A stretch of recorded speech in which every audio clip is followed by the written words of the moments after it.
Friends, welcome back to my channel. तो आज हमारी वीडियो का टॉपिक है इंटरनल रिजॉर्प्शन।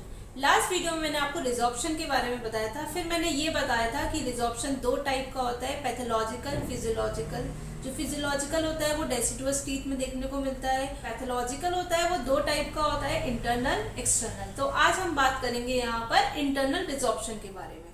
तो इंटरनल रिजॉर्प्शन में क्या होता है, जो हमारी ओडोंटोक्लास्ट सेल्स होती हैं वो हमारे पल्प या फिर पल्प चैम्बर में लोकेटेड होती हैं, जिसकी वजह से वहां पर रिजॉर्प्शन स्टार्ट हो जाता है। तो उसे हम इंटरनल रिजॉर्प्शन बोलते हैं। अब इसकी इटियोलॉजी क्या हो सकती है, मींस कारण क्या क्या हो सकते हैं। सबसे पहले इडियोपैथिक। इडियोपैथिक मींस कि वहां पर दिक्कत हो रही है, रिजॉर्प्शन हो रहा है, लेकिन ये नहीं पता कि वो उसका रीजन क्या है।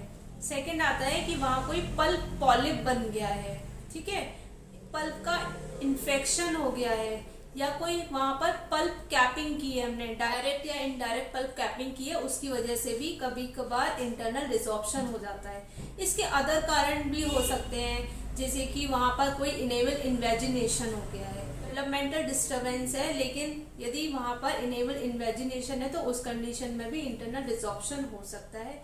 या फिर कोई एक्यूट डेंटल ट्रॉमा हुआ है, मीन्स अचानक से कोई वहां पर ट्रॉमा हुआ है, उसकी वजह से भी इंटरनल रिजॉर्प्शन हो सकता है। हम बात करते हैं इसके टाइप्स की। तो दो टाइप के इसमें हमें इंटरनल रिजॉर्प्शन देखने को मिल सकते हैं। फर्स्ट है हमारा इंटरनल इन्फ्लामेटरी रिजॉर्प्शन, सेकेंड है हमारा इंटरनल रिप्लेसमेंट रिजॉर्प्शन। तो जो हमारा इन्फ्लामेटरी है वहां क्या है, पल्प टिश्यू में कोई इन्फ्लामेटरी रिएक्शन हो गया है, जिसकी वजह से वहां रिजॉर्प्शन स्टार्ट हो गया है। सेकेंड है हमारा इंटरनल रिप्लेसमेंट रिजॉर्प्शन। इसमें जो हमारा पल्प एंड डेंटिनल वॉल्स हैं वो हमारे सीमेंटम या फिर बोन से रिप्लेस हो जाए, वहां कोई इन्फ्लामेटरी रिएक्शन नहीं हुई है, तो उसे हम बोलेंगे इंटरनल रिप्लेसमेंट रिजॉर्प्शन।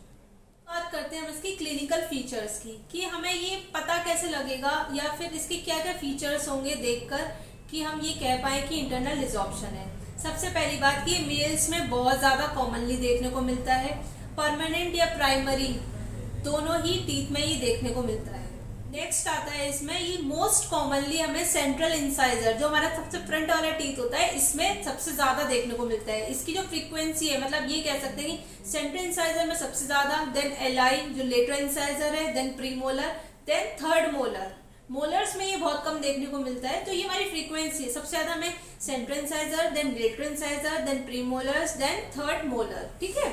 अब इसके बाद आता है नेक्स्ट पॉइंट कि को हम पिंक टूथ ऑफ ममरी भी बोलते हैं। क्यों बोलते हैं, क्योंकि जो हमारा दांत है ये हमारा पिंक जैसा दिखने लगता है, क्योंकि वहां पे पल्प का, जो हमारे दांतों का जो पल्प है वहां पे उसका रिएक्शन हो गया, इन्फ्लेमेटरी रिएक्शन हो गया या पल्प डैमेज हो गया है, तो वहां पे वो पिंक कलर की ह्यू देने लगता है, क्राउन पार्ट पे पिंक जैसा दिखने लगता है, तो इसलिए हम इसको पिंक टूथ ऑफ ममरी भी बोलते हैं।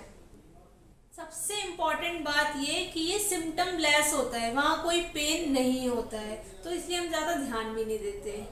हमें कब पता चलता है, जब हमें किसी और दांत में कोई प्रॉब्लम है, तो हमने देखा, फिर हम डेंटिस्ट को दिखाने गए तो उन्होंने बताया कि भाई आपके साथ वाले दांत में ये प्रॉब्लम चल रही है। यदि फ्रंट टीथ है, जो हमारा सेंट्रल इंसाइजर है, उसका कलर चेंज हुआ है, तो एक बार को हम कंसर्न हो जाते हैं कि भाई दांत का रंग बदल रहा है, तो एक बार डेंटिस्ट को दिखा लो क्या प्रॉब्लम है। लेकिन ये वैसे सिम्टम लेस होता है, इसमें आपको कोई पेन, सेंसिटिविटी, ये सब प्रॉब्लम्स नहीं आती हैं। नेक्स्ट बात आती है, यदि ये रिजॉर्प्शन क्राउन पार्ट पे होती है तो ये आपको पिंक कलर का दिखाई देने लगता है, और लेकिन यही रिजॉर्प्शन यदि रूट में हो, दांत की जड़ में हो, तो दांत कमजोर हो जाता है और वो टूट के गिर जाता है। हम ये सोचते कोई प्रॉब्लम ही नहीं थी, हमने खाना खाया और अचानक से दांत टूट गया, अरे कोई प्रॉब्लम थी नहीं, क्योंकि वहां कोई सिम्टम उसने दिए ही नहीं, अचानक से वो इतना वीक था अंदर से और वो टूट गया।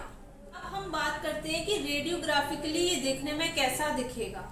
होमोजीनस रेडियोल्यूसेंसी, मतलब चारों तरफ एक जैसी रेडियोल्यूसेंसी देखने को मिलेगी, और जो हमारी रूट कैनाल होगी, मतलब दांत जो है उसकी जो कैनाल है, जिसको हम रूट कैनाल बोलते हैं, वो चौड़ी दिखेगी, ठीक है।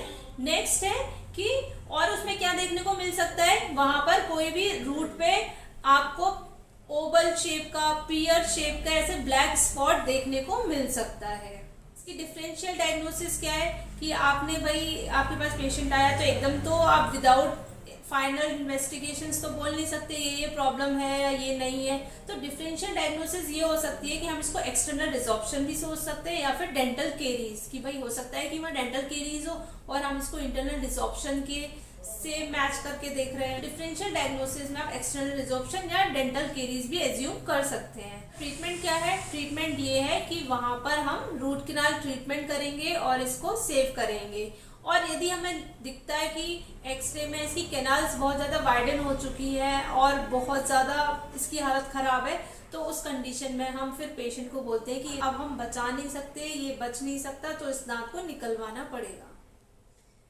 मैंने पूरी कोशिश करी है बहुत ही सीधे सरल शब्दों में आपको इंटरनल रिजॉर्प्शन समझाने की। इसके बाद भी आपको कोई मन में डाउट हो तो आप मेरे कमेंट बॉक्स में मैसेज ड्रॉप कर सकते हैं। मैं कोशिश करूंगी कि आपकी क्वेरी को कंप्लीट कर दूं। Thank you for watching my video. Don't forget to like, subscribe and share. Bye bye, take care.